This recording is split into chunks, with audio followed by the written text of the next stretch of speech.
హల్లెలూయా! తలలో ఉంచినట్లయితే ప్రార్థనతో ప్రారంభిద్దాం. ప్రేమగల తండ్రి, కృపగలిగిన ప్రభా, జీవం కలిగిన ఆయన, జీవాధిపతి, నీ బంగారు పాదాలకి వందనాలు, స్తోత్రాలు చెల్లించుకుంటున్నాం. ఆశ్చర్యకరుడు, ఆశ్చర్యకార్యాలు చేసే గొప్ప దేవానికి వందనం. కీర్తనీయుడవైన మా దేవుడు మీరే. అయ్యా, వేల్పలలో మీ వంటి వారు లేరు. అయ్యా, పరిశుద్ధతలో నీకు సమము సాటి అయిన దేవుడు లేరు గనుక స్తోత్రం. తండ్రి, మానక మాతో మాట్లాడుతున్న దేవుడిగా మీరుంటున్నందు బట్టి వందనాలు. ఎప్పటిలాగా ఈ దినం కూడా మీరే మాతో మాట్లాడారు. మహిమ కలిగిన నీ కార్యములన్నీ జరిగించి తండ్రి దేవా, మహిమ ఘనత ప్రభావం కేవలం కేవలం మీరు మాత్రమే. ఏమైనా గల చెవి గ్రహించగల మనసు ప్రతి బిడ్డకు రక్త ప్రోక్షణ నుంచి మీ నామని మహిమపరచు. సమస్త మహిమ నీకే చెల్లిస్తూ అయ్యా, ముందున సమృద్ధుడు నడిపించు. గొప్ప దేవానికి వందనం. యేసునామందు అడుగు వేడుకుంటున్నాం తండ్రి. ఆమేన్. ఆమేన్. హల్లెలూయా. అనేక సార్లు ప్రేమిల వలన అనేక మంది జీవితాలలో ఏ రీతిగా ఉంటుంది అంటే, మా జీవితము నిజంగా ఎందుకు పనికిరాదేమో, లేకపోతే మేము ఆస్వాదకరంగా మా జీవితాలు ఉండవేమో అన్న తలంపులు కలుగుతూ ఉంటాయి. ఎందుకంటే వారు ఉంటున్న పరిస్థితులను బట్టి, వారు బంధించబడిన పరిస్థితులను బట్టి ఇటువంటి తలంపులు కలుగుతూ ఉంటాయి ప్రేమిల వాళ్ళు. ఎందుకంటే మా జీవితంలో నిజముగా ఆశీర్వాదకరమైన రోజులు వస్తాయా? మేము దానికి ఎలిజిబిలిటీ అవుతామా?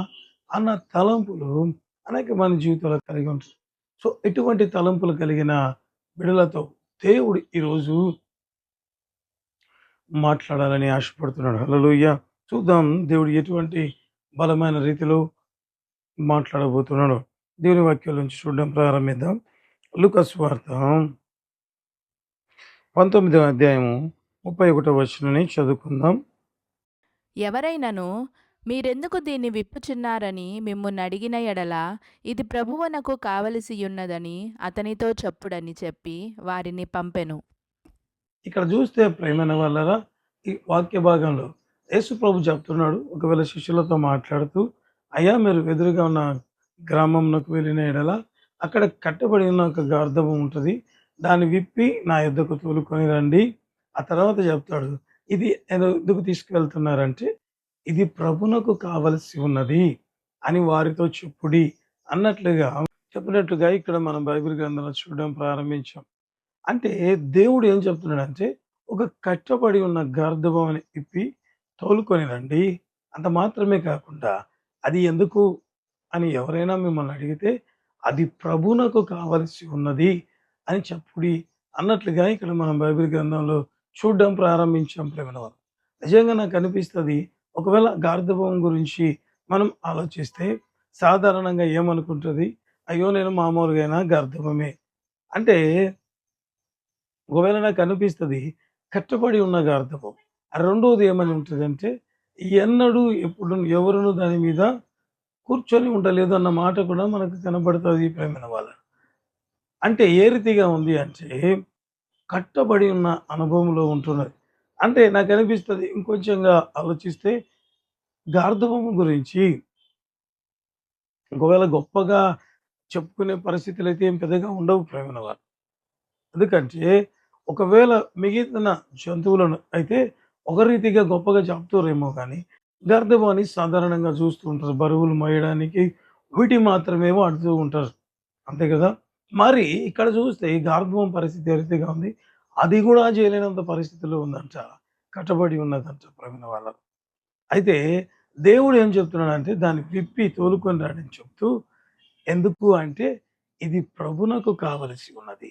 హల్లెలూయా! ఎంత గొప్ప ధన్యత ప్రేమైన వాళ్ళారా!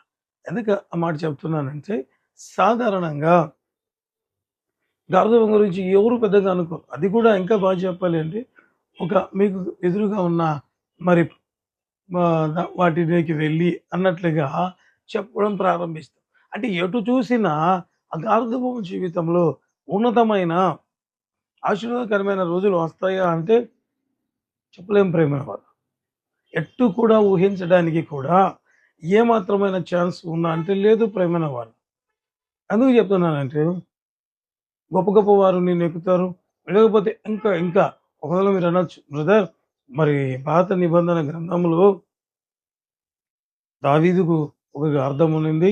ఎందుకంటే సొలొమోనును పట్టాభిషేకం చేసినప్పుడు ఒకవేళ ఆ గార్ధవం మీద తీసుకొని వెళ్లారు గదా! కాబట్టి, కాబట్టి ఒకవేళ ఎందుకు ఎక్స్‌పెక్ట్ చేసి ఉండకూడదు అని అంటే, దానికి కూడా దేవుడు చెప్పిన మాట ఏంటి అంటే, ఆ టైంలో యేసు ప్రభు ఈ లోకంలో సంచరిస్తున్న ఆ సమయంలో ఇశ్రాయేలు దేశాన్ని ఎవరు పాలిస్తున్నారు? రోమీయులు పాలిస్తున్నారు ప్రేమలో. రోమీయులు గాడిదలను ఎక్కినట్టుగా బైబిల్‌లో ఎక్కడా లేదు. వారు గుర్రాల మీద ప్రయాణం చేసేవారు. ఇక ఒకవేళ బైబిల్ ప్రకారము యూదులు రాజుగా ఉంటే వాళ్ళు గార్ధబమే. ఇప్పుడు అసలు యూద రాజు అనే వ్యక్తే లేడు కదా ప్రేమైన వాళ్ళ. ఇప్పుడు ఎట్లా ఊహించగలుగుతది? ఏమాత్రమైన సోర్స్ ఉంటదా అంటే ఏమీ ఉండదు. ఏమీ ఉండదు ప్రేమైన వాళ్ళ. అయితే ఆ టైంలో నిజంగా దేవుడు చెప్తున్నాడు అంటే ఎటు చూసినా కూడా గార్ధబొమ్మ జీవితంలో ఆశీర్వాదం, దీవెన, హెచ్చింపు అనేది కలగదు. అయితే ఎప్పుడైతే ప్రభువు చూసాడో దాన్ని విప్పి తోలుకున్నాడండి. ఎందుకంటే అది ప్రభువునకు కావలసి ఉన్నది. హల్లెలూయా! అంత మాత్రమేనా? మరి చూద్దాం ఇంకా బైబిల్ గ్రంథంలోంచి. ప్రభువునకు కావాల్సింది చెప్పాడు. ఆ తర్వాత ఏం జరిగిందో కూడా మనం చూడడం ప్రారంభిద్దాం. లూకా సువార్త 19వ అధ్యాయం 35, 36 వచనాలు చదువుకుందాం. తరువాత వారు యేసునొద్దకు దానిని తోలుకొని వచ్చి ఆ గాడిద పిల్ల మీద తమ బట్టలు వేసి యేసును దాని మీద ఎక్కించి ఆయన వెళ్ళుచుండగా తమ బట్టలు దారి పొడుగునా పరిచిరి. ఇక్కడ చూస్తే ప్రేమైన వాళ్ళరా, ఎప్పుడైతే ఏమాత్రము కూడా భారీ థింగ్స్ లేకపోతే అధికమైన ఆశీర్వాదాలు ఎక్స్‌పెక్ట్ చేయలేని ఆ జీవితంలోకి యేసుప్రభు చూసి ఏం చేస్తాడు? అది ప్రభువునకు కావాల్సి ఉన్నది. ఎప్పుడైతే ప్రభువు ఆ గార్ధబొమ్మ మీద ఎక్కాడో బైబిల్ రాయబడింది. దారి పొడుగున బట్టలు పరిచిరి అని రాయబడింది. హల్లెలూయా! అంటే ఆ తర్వాత కూడా మనం చూడొచ్చు. అటువైపు ఇటువైపు ఖర్జూరపు మట్టలు పట్టుకొని హోసన్నా జయము. అంటే ఒక రకంగా ఎప్పుడైతే దేవుని చేతిలోకి ఆ గార్ధవం లేకపోతే అది ప్రభునకు కావాల్సినదని ప్రభు తీసుకొని వాడుకోవడం ప్రారంభించాడో, ఎంత ఊహించని ఆశీర్వాదము ఆ గార్ధబానికి వచ్చింది. హల్లెలూయా! ఎంత గొప్ప ధన్యత కలగడం ప్రారంభించింది ప్రేమైన వాళ్ళరా. హల్లెలూయా! నిజంగా ప్రేమైన వాళ్ళరా. దేవుడు అంటే ఊహించలేని, ఎక్స్‌పెక్ట్ చేయలేని అద్భుతాలు చేసే దేవుడు ఎవరు అంటే మన దేవుడు. ఆ దేవుడు ఈరోజు మనతో మాట్లాడుతున్న మాట, "నీ జీవితంలో ఆశీర్వాదం లేదు. నా జీవితం ఇంతేనేమో, లేకపోతే కట్టబడిన జీవితమేమో, అసలు ఎటు చూసినా కూడా ఆశీర్వాదం పొందడానికి, లేకపోతే దీవెన పొందడానికి, ఘనత పొందడానికి ఛాన్సెస్ లేవు అంటే, వారితో దేవుడు చెప్పాడు. ఇది ప్రభువునకు కావాల్సి ఉన్నది. ఎప్పుడైతే ప్రభు చేతుల్లోకి తీసుకున్నాడో, ఆ జీవితం ఆటోమేటిక్‌గా దీవెనకరంగా మారడం ప్రారంభించింది ప్రేమైన వల్ల. హల్లెలూయా! ఈరోజు వాక్యం చూస్తున్న దేవుని బిడ్డలతో దేవుడు మాట్లాడుతున్న మాట. అయ్యా! నా జీవితంలో ఆశీర్వాదం లేదు. నా జీవితంలో బాగుపడతాననే నిజంగా తలంపే లేదు అంటే, దేవుడు చెప్తున్నాడు. నిన్ను విప్పి తోలుకొని ఇది ప్రభువునకు కావాల్సి ఉన్నదని చెప్పే దేవుడు నీతో మాట్లాడుతున్నాడు ప్రేమన వల్ల. హల్లెలూయా! అంటే నిజంగా గార్ధబం ఎప్పుడు ఎక్స్‌పెక్ట్ చేయని, నిజంగా ఒక రకంగా చెప్పాలి అంటే సొలొమోను కాలం తర్వాత, ఆ తర్వాత అసలు రాజు గార్ధబం మీద వెళ్ళి రాజుగా పట్టాభిషేకం అయినది ఎప్పుడో ప్రేమల వలన. ఒక రకంగా చెప్పాలి అంటే ఆగిపోయిన బ్లెస్సింగ్‌ని కూడా తిరిగి రప్పించగలిగిన దేవుడు ఎవరు అంటే సజీవుడైన యేసు ప్రభు ప్రేమల వలన. హల్లెలూయా! అటువంటి దేవుడు ఈరోజు మీతో మాట్లాడుతున్నాడు. నా జీవితంలో ఆశీర్వాదం లేదు. నా జీవితం ఇంతేనేమో, కట్టబడి ఉన్న జీవితమేమో. ఎవరు ఎన్నడూ కూడా నా మీద కూర్చోనలేదు. అంటే ఒకవేళ నాకనిపిస్తది, ఎందుకు పనికి రాకుండా ఉంటున్నానేమో అనే తలంపులు ఉంటే, అటువంటి వాటి జీవితాల్లో కూడా గొప్ప కార్యాలు చేసిన దేవుడు ఎవరు అంటే సజీవుడైన యేసు ప్రభు ప్రేమల వలన. హల్లెలూయా! ఇంకా చూద్దాం అటువంటి జీవితాలను. అసలు ఏమాత్రం ఎక్స్‌పెక్టేషన్స్ కానీ అసలు రావడానికి కూడా ఛాన్స్ లేదు ప్రేమల వలన. అటువంటి జీవితాలను దేవుడు తన చేతుల్లోకి తీసుకొని ఏ రీతిగా గొప్ప కార్యాలు చేశాడో ఈ దినం వాక్య భాగంలోంచి మరింత లోతుగా చూడడం ప్రారంభిద్దాం. యోహాను సువార్త 4వ అధ్యాయము. యోహాను సువార్త 4వ అధ్యాయము 6, 7 వచనాలు చదువుకుందాం. అక్కడ యాకోబు బావియుండెను గనుక యేసు ప్రయాణము వలన అలసియున్న రీతిని ఆ బావి యొద్ద కూర్చుండెను. అప్పటికి ఇంచుమించు 12 గంటలాయెను. సమరయ స్త్రీ ఒకతే నీళ్లు చేదుకొనుటకు అక్కడికి రాగా యేసు నాకు దాహమునకిమ్మని ఆమెనడిగెను. ఇక్కడ చూస్తే ప్రేమల వలరా సమరయ్య స్త్రీ ఇక్కడ కనబడడం ప్రారంభిస్తూ ఉంటుంది. ఆమె ఎప్పుడు వచ్చిందంట నీళ్లు చేదుకోవడానికి మధ్యాహ్నం ఇంచుమించు 12 గంటలకు వచ్చిందంట ప్రేమల వల్ల. 12 గంటలకు వచ్చినట్లుగా మనం చూడడం ప్రారంభిస్తాం. అసలు సమరయులు ఎవరు అంటే ఆమె చెప్తది కదా! యేసు ప్రభు దాహమునకు నాకు కొన్ని నీళ్ళు ఇమ్మంటే, అయ్యా యూదుడవైన నీవు సమరయులను మాతో సంగతేం చేయరు గదా! కనీసం నేను నీళ్ళు నీకెట్లా ఇవ్వడానికి నేను అర్హురాలిని కాదు అన్నట్టుగా చెప్పడం ప్రారంభించింది ప్రేమల వలన. అంటే సమరయులు అంటుండగానే యూదుల చేత వెలివేయబడిన వారుగా ఇక్కడ ఉంటున్నారు ప్రేమల వలన. అంతేనా? అయితే ఇక్కడ చూస్తే సమరయులు వెలివేయబడి ఉంటే, సమరయల్లో ఉన్న స్త్రీ సమరయుల చేత వెలివేయబడింది. ఎందుకు ఈ మాట చెప్తున్నానంటే, సమరయులకు భయపడి, లేకపోతే ఆ ఊరి వారికి భయపడి, ఆమె ఎప్పుడూ వస్తా ఉంది? మధ్యాహ్నం 12 గంటలకు ప్రేమ. అంటే సాధారణంగా ఎవరు కూడా ఆ సమయంలో మరి నీళ్లు చేదుకోవడానికి వెళ్ళరు. ఎక్కడైనా చూస్తే ఉదయకాలం గానీ, సాయంకాలం గానీ అక్కడ ఎక్కువ రద్దీగా ఉంటది. ఇప్పుడు ఎందుకు ఆమె వెళ్తా ఉంది అంటే, నిజంగా 5 మంది పెనిమిట్లున్నారు. ఇప్పుడు ఉన్నవాడిని పెనిమిటి కాదు. కాబట్టి ఇంతమందిని ఈ రీతిగా తీసుకుంటుంది కాబట్టి, ఆమె గురించి ఏదైనా మాట్లాడితే ఆ బాధను నేను భరించాల్సి వస్తదేమో అని ఆమె ఏం చేసింది? భయపడి ఎవరు లేనప్పుడు ప్రేమన వారు నీళ్లు చేదుకోవడానికి వెళ్ళినట్టుగా మనం చూడడం ప్రారంభిస్తాం. నిజంగా సమరయ స్త్రీని మనం అడిగామనుకో, అమ్మా నీ జీవితంలో మంచి రోజులు వస్తాయా? ఒకవేళ నీ జీవితంలో ఆశీర్వాదకరమైన, దీవెనకరమైన దినాలు ఏమైనా వస్తాయా అంటే ఆమెమంటది, అయ్యా ఇది ఎంత మాత్రము సాధ్యము కాదు అని చెప్పడం ప్రారంభిస్తుంది. ఎందుకంటే నేను వెలివేయబడిన వారిలో నుంచి వెలివేయబడిన. అసలు సమరయులకే మంచి రోజులు వస్తాయో రావో నాకు తెలియదు. అటువంటిది ఇక నా జీవితంలో అస్సలు రాదు, అసలు రాదు అన్న దృక్పథంతో ఆమె ఉంటుండగా, ఎప్పుడైతే దేవుడు ఆమెతో మాట్లాడడం ప్రారంభించడం మనం చూసాం కదా! ఇది ప్రభునకు కావలసి ఉన్నది. హల్లెలూయా! ఎందుకు? ఆ జీవితాన్ని దేవుడు ఆశీర్వదించడానికి ప్రేమ. ఎందుకు? ఆ జీవితాన్ని దేవుడు గొప్పగా చేయడానికి ఆశపడే దేవుడు. ఎవరైనా మంచి మంచి వాటిని తీసుకొని వారి టీమ్ లేకపోతే ఎవరైనా నువ్వు సెలెక్ట్ చేసుకో ద బెస్ట్ లేకపోతే నీ టీమ్ ఈ గేమ్ ఆడాలి. దీంట్లో నీకు ఎవరు నచ్చిన వారిని తీసుకోవాలంటే ఎక్స్‌పర్ట్స్‌ని తీసుకుంటారు ప్రేమైన వాళ్ళు. అంతే కదా! అయితే దేవుడు ఏ రీతిగా ఉంటాడంట, ఏమీ చేతకాని వారిని తీసుకొని ప్రపంచానికి ఆశీర్వాదకరంగా చేయగలిగిన దేవుడు ఎవరైనా ఉన్నారంటే అది యేసు ప్రభువే ప్రేమన. ఇక్కడ చూస్తే ఈమె జీవితం వెలివేయబడింది. ఎందుకు పనికిరాని జీవితముగా. ఎంత బాధాకరంగా అంటే నా జీవితంలో ఆశీర్వాదం నిజముగా అయ్యా నా జీవితంలో ఆశీర్వాదాలు అనేది వచ్చే ఛాన్సే లేదు. ఎందుకంటే 5 సార్లు నా సెలక్షన్ ఫెయిల్ అయింది. ఇక ఆరోసారి నేను తీసుకున్న డెసిషన్ కరెక్ట్ అవుతుందో లేదో ఈ వ్యక్తి కూడా నాకు భర్తగా ఎందుకు అని ఆమె సహజం. అంటే ఆమెకి తెలుసు ప్రేమ ఆమె ఎంత ఫెయిల్యూర్. అయితే ఇటువంటి జీవితాన్ని కూడా దేవుడు ఏ రీతిగా ఆశీర్వాదకరంగా మార్చాడు అంటే ఇక్కడ మనం చూడడం ప్రారంభిద్దాం. యోహాను సువార్త 4వ అధ్యాయము 28, 29 వచనాలు చదువుకుందాం.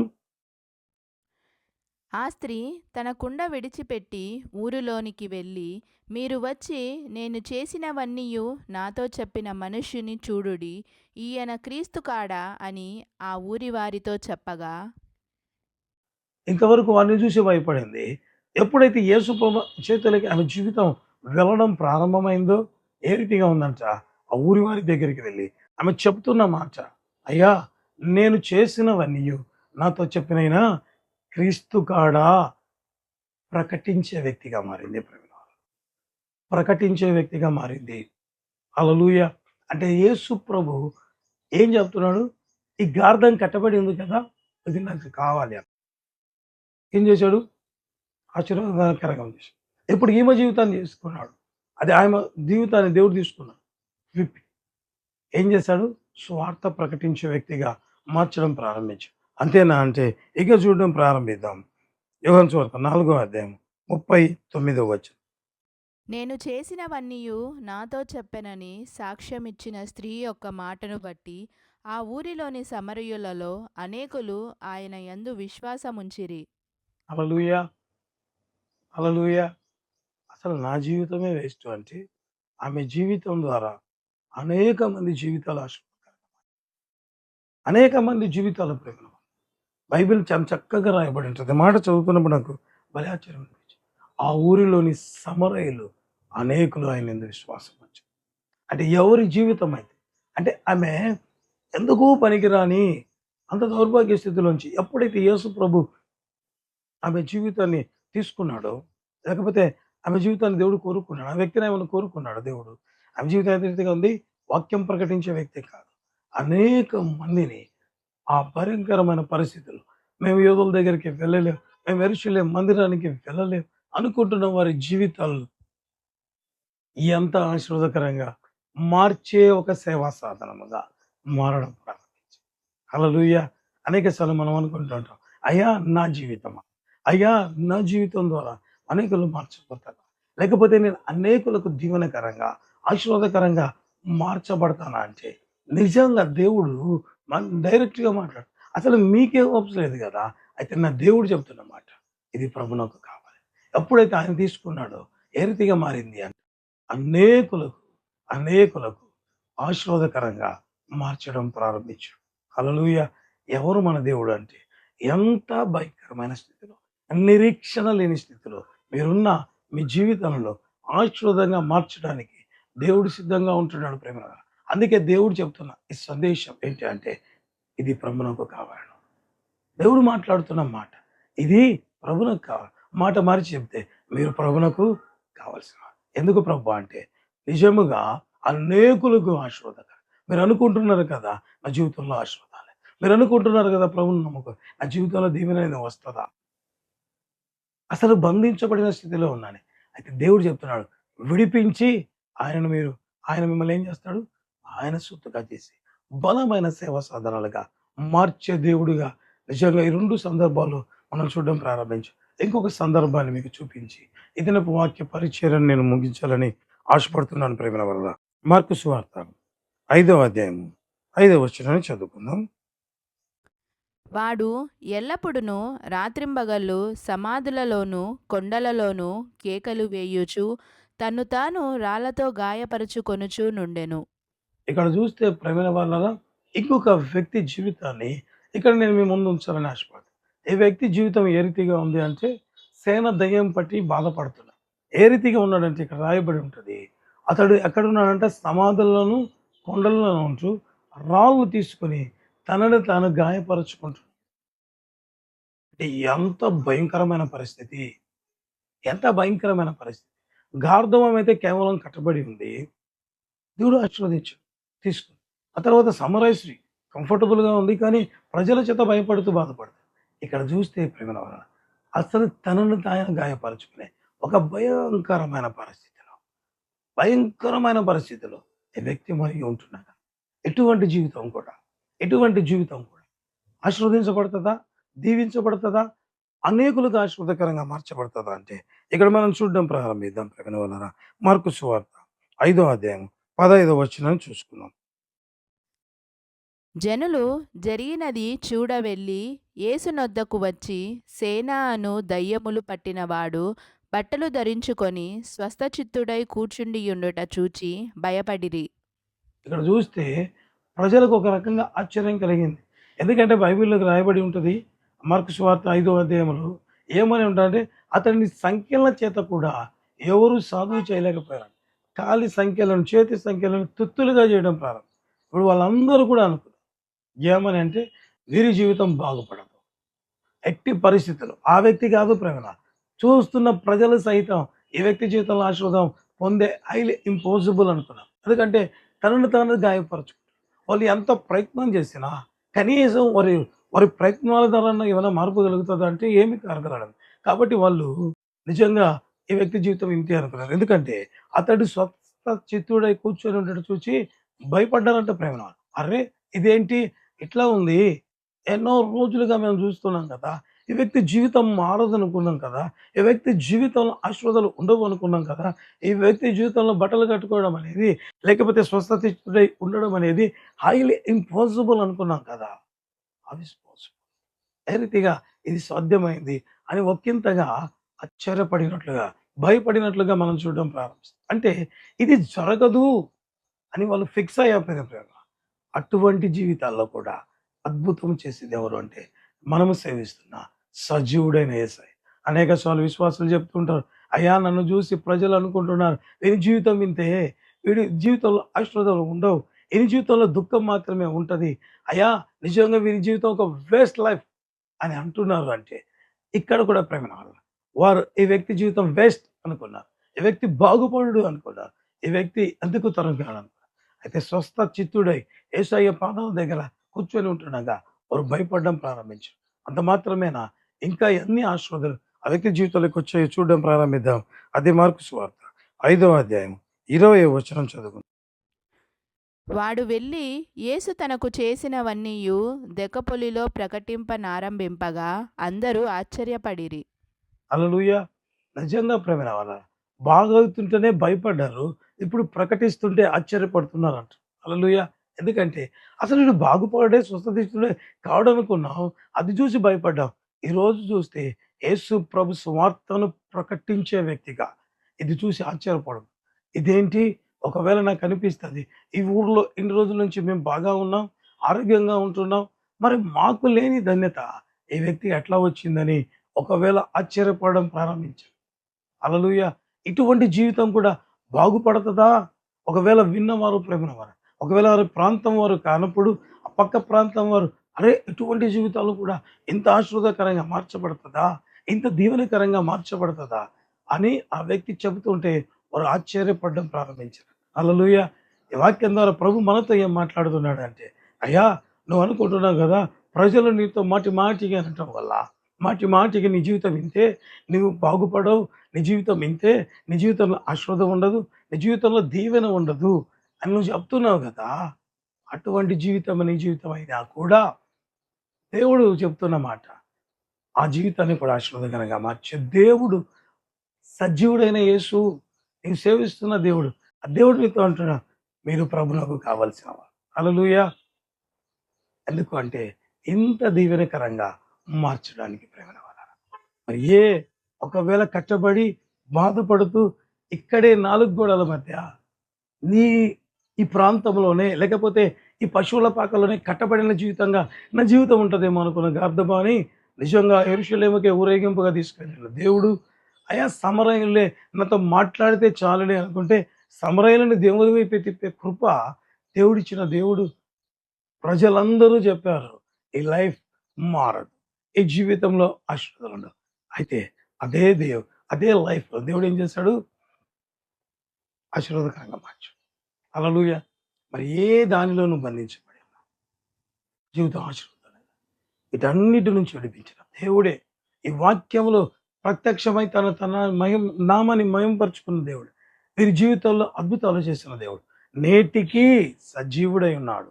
ఆ దేవుడు మీ జీవితంలో కూడా అద్భుతాలు చేయడానికి సిద్ధంగా ఉంటుండగా సంతోషిద్దాం, ఆనందం. ఈ కట్లను విప్పి మీ జీవితంలో అద్భుతాలు చేసేది. ఇప్పడం మాత్రమే కాదు, మీరు ప్రభునకు కావలసిన వారు. దేవుడు చెప్పిన ఆ స్టేట్మెంట్ ప్రకారం మీరు ప్రభునకు కావలసిన. హల్లెలూయా! అటు గొప్పకార్యాలు చేసే దేవుడు మీతో మాట్లాడి ఉంటుండగా ధైర్యం తెచ్చుకుందాం. ఆ కృప కోసమై వేడుకుందాం. అయ్యా నా జీవితంలో కూడా ఏ అవమానంలో గుండా వెళ్తున్నా, ఈరోజు వాక్యం ప్రకటించారు కదా, నువ్వు నాతో మాట్లాడారు కదా, అదే అద్భుతం నా జీవితంలో కూడా చెయ్యి అని చెప్పి ప్రార్థిద్దాం. తద్వారా అనేకులకు ఆశ, ప్రతి కాడిని విరగొట్టి, ప్రతి బంధకాన్ని ఊడగొట్టి దేవుడు గొప్ప అద్భుతాలు జీవితంలో చేయబోతుండగా సంతోషిద్దాం, ఆనందిద్దాం. దేవుని గణపరిచి ప్రారంభిద్దాం. తల వంచి ప్రార్థన చేసుకుందాం. ప్రేమ కలిగిన తండ్రి, కృప కలిగిన ప్రభు, జీవం కలిగిన ఆయన జీవాధిపతి, ఎగరనామానికి స్తోత్రం ప్రభు. ఆశ్చర్యకరుడు, ఆశ్చర్య కార్యాలు చేసి గొప్ప దేవుడు మీరే గనుక స్తోత్రం చెల్లిస్తున్నారు. కీర్తనీయుడమైన మా దేవానికి వెలుపలలో మీ వంటి వారు లేరు. అయ్యా పరిశుద్ధతలో నీకు సమము సాక్షి అయిన దేవుడు లేరు గనుక స్తోత్రం చెల్లిస్తూ, అయ్యా ఈ ప్రేమకై కృపకై వందనాలు చెల్లిస్తున్నాం తండ్రి. ప్రకటించిన వాక్యాన్ని నీరు కట్టి ఫలింపచేయండి. ఇది 30 60 100 ఫలింపచేయండి.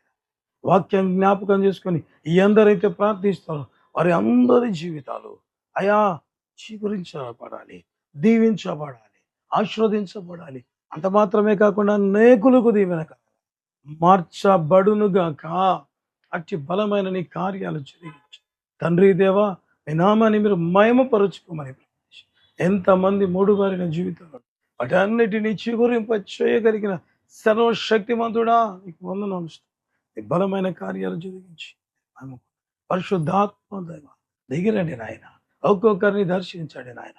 అయ్యా నిజముగా నిరాకారముగా ఉన్న భూమికి ఆకారము కలుగజేసిన దేవుడు వివేకత దిగిరండి నాయన. ఆకారము లేని ఆశీర్వాదాలు లేని నీ బిడ్డల జీవితాలను ఆశీర్వాదకరంగా మీరు మార్చుమని ప్రార్థన చేసుకుంటాం. మహిమ కలిగిన నీ కార్యము జరిగించుమని ప్రార్థన చేస్తాం. మీ గొప్ప కార్యాలు జరిగించి మహిమ ఘనత ప్రభావం నీ గాయపరచబడిన హస్తాన్ని బిడ్డల మీద దీవించండి, ఆశీర్వదించండి నాయన. నీ బిడ్డలను మీరే దీవించి ఆశీర్వదించండి. ఉన్నతమైన ప్రణాళికల్లోకి నీ బిడ్డలను తీసుకు అయా అట్టడుగు స్థితిలో ఉన్నవారిని అయా అడుగుతండి అత్యధికంగా ఆశీర్వదించే దేవుడుగా మిమ్మల్ని మీరు ప్రత్యక్షపరచు. దయతో జ్ఞాపకం చేసుకో, దయతో జ్ఞాపకం చేసుకో, దయతో జ్ఞాపకం చేసుకుని అటు దీవెన వచ్చేది గర్భఫలమా దీవెన, job, life settlement, marriage, everything Yesu నామములో అనుగ్రహించబడునుగాక. అటు నీ బలమైన కార్యం జరిగించు. మహిమ ఘనత ప్రభావాలు మీరు మాత్రమే. ఎంతమంది ఫలం లేదు, ఆశీర్వాదం లేదని బాధపడుతున్నారు, ఉంటుందా అని బాధపడుతున్నారు, అటు జీవితంలో తట్టి లేపండి నాయన. నీ వాక్యం వారిని బ్రతికించు. వాగ్దానం ద్వారా వారు ఆ నిరాశ అంతయు తొలగిపో. ఈ బలమైన కార్యాలు జరిగించు. పరిచయకు సహకరిస్తున్న ప్రతి ప్రార్థన ద్వారా షేర్ చేయడం ద్వారా సబ్స్క్రైబ్ చేయడం ద్వారా అయ్యా ఆర్థికంగా ప్రతి విధంగా ప్రతి బిడ్డను దీవించారు. ఈ కార్యక్రమం చూసిన ప్రతి బిడ్డను దీవించారు. ఏ అవులతో యూట్యూబ్లో పార్ట్నర్స్ కొన్న ప్రతి బిడ్డను దీవించారు. నీ గొప్ప కార్యం ఏ సాక్ష్యాలు ఇంటికి అద్భుతాలు చేయను, అద్భుతాలు చేయను, అద్భుతాలు చేయి. విప్పబడాలి అట్టి కృప చేత ప్రతి బిడ్డలు ప్రతి బంధకం ఏసునామాలు బంధించి సమస్త మహిమానికి చెల్లిస్తాం. ఏసునామని అడుగుతున్నాం తండ్రి. ఆమేన్.